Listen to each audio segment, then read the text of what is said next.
Meron pong 10 bad habits na ginagawa natin paggising sa umaga. Yung mga bawal gawin, pwede mahilo, pwede ma-vertigo, yung iba pwede ma-high blood, pwede ma-stroke. O tingnan natin na 1 to 10. Number 1, bawal yung paggising biglang uupo. Okay? Yung biglang upo, biglang tayo, delikado. Kasi syempre, buong gabi ka nakahiga, naalimpungatan ka. Pag upo mo, pwede ka ma-vertigo. Merong mga crystals yan sa loob ng tenga natin. Pag naggalaw yan bigla, iikot yan. Naku, pag naramdaman nyo yung vertigo. Tapos, mula sa upo, delikado rin yung biglang tayo, lalo na sa senior. Kasi sa mga senior, ang mga ugat natin matigas na yung mga artery. So, pag tayo, magkukulang ng dugo paakyat sa utak. Medyo parang maiiwan yung dugo eh. Kasi usually pag bata ka pa, maganda pa yung artery natin eh, nagko-contract. Pag tayo nagko-contract, tuloy-tuloy ang blood supply sa utak. Pero pansin nyo yan, yung biglang tayo, minsan nandidilim eh.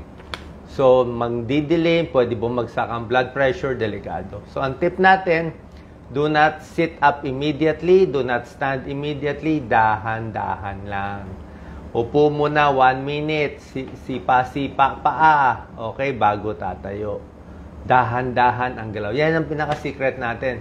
Pag tumatanda, lahat ng galaw, sabi ko, dahan-dahan upo, dahan-dahan tayo, dahan-dahan ikot. Kasi mamali ka lang, mapapansin, ako, back pain na, neck pain na, may lalagutok na, mahirap na. Tumatanda kasi, sumisikip lahat ng mga muscles natin. Number 2, paggising sa umaga, bawal mag-check ng cellphone agad. Yung bagong gising ka pala, check na. Ang problema kasi, paano kung bad news? Diba? Paano kung bad news? Ang nakita mo, nakahiga ka pa, bad news. Tataas ang stress level, tataas ang heart rate mo, tataas ang blood pressure mo, pwede ka pa mag-panic attack. Okay? Kasi normally, paggising sa umaga, talagang tataas ang blood pressure. Normal yan eh. Kaya nga, karamihan ng stroke, karamihan ng heart attack nangyayari sa umaga. Yung nanay ko, nung na-stroke siya, umaga din. Kasi sa umaga talaga yung morning surge. Mapapansin nyo yan, check nyo BP nyo.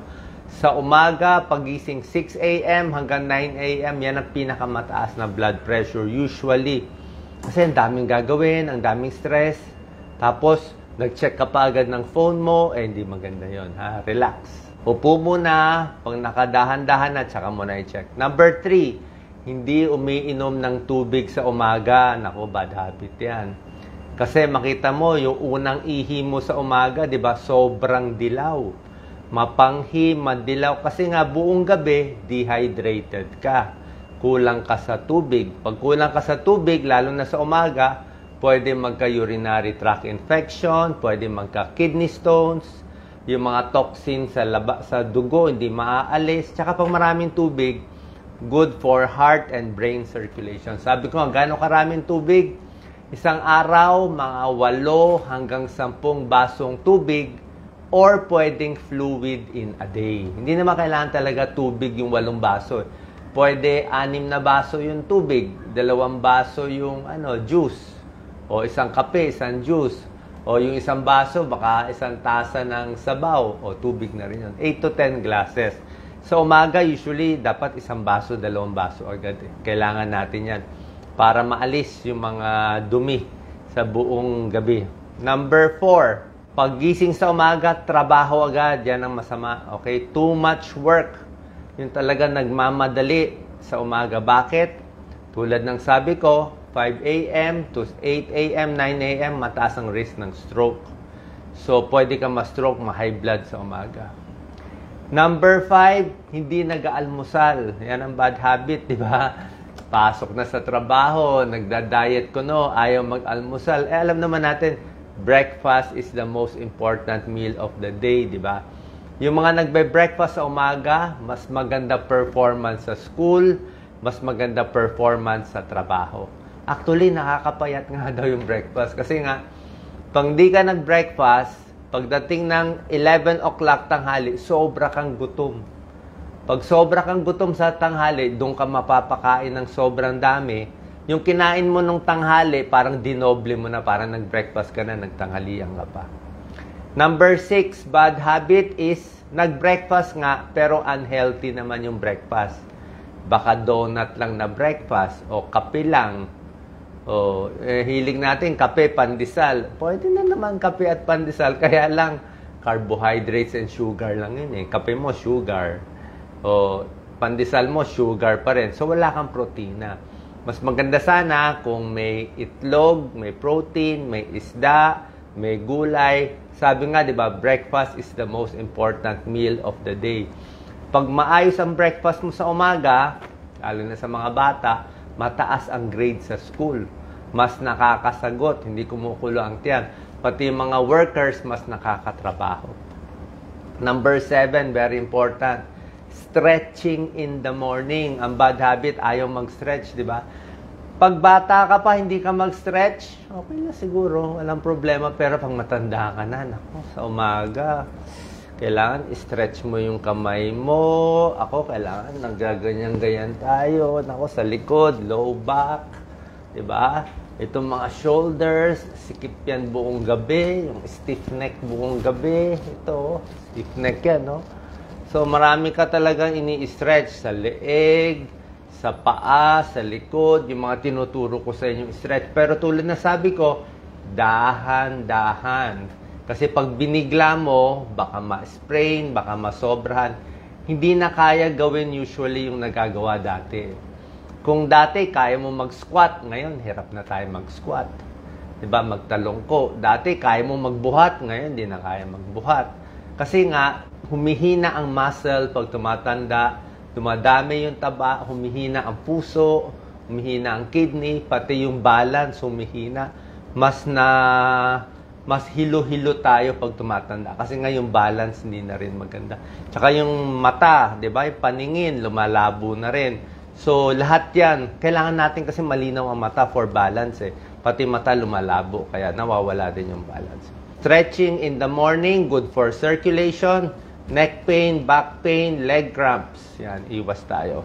Number 8, hindi iniinom yung gamot sa umaga. O, diba? Importante, huwag kakalimutan yung maintenance. Lalo na kung meron kayong vitamin sa umaga, may maintenance, tutuloy-tuloy nyo.